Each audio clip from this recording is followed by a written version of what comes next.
Unreasonable Hospitality is one of the best nonfiction books that I have ever read. You may not know this about me, but I read voraciously. Every week there's at least 2 nonfiction books that I'm dabbling in, delving into. This is one that as soon as I picked it up and started reading it, I have been reading it from cover to cover. I'm actually not quite done yet, but I have not skipped. I've not looked at the table of contents to see, what chapter should I jump ahead to that's most relevant to my life.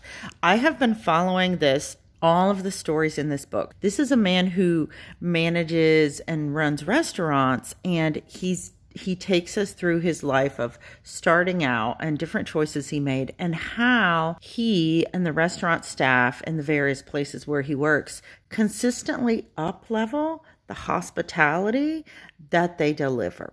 It feels like it's part of his dedication to, as much as the quality of the food, it's about the hospitality that the people get and how you make people feel. I'm actually taking this book slow because I love just every few days delving into a few chapters. My heart has been expanded so much. My mind has been expanded so much from reading this book and thinking about all of the things that I'm not in the restaurant industry, but I am a service provider and I have loved ones in my life. So even for people who are not in business, I think this book could be beneficial if you want to apply it to your personal life. He doesn't get into it a ton in the sections that I've read thus far, but the key thing that I have also noticed is if you're serving those around you at a very high level, or if you're always looking to, how can I give more? How can I do more? How can I make this person feel even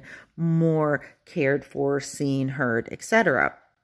What I know is that it also involves a lot of radical self-care, because initially when I started reading this book, I would say I was doing like 80% good with my self-care. Wanted to answer the call that I felt that this book was calling me to give more. But I realized it was one of those, you can't give from an empty cup. I can't give more unless I pull back a little and start reevaluating, how am I filling up my cup?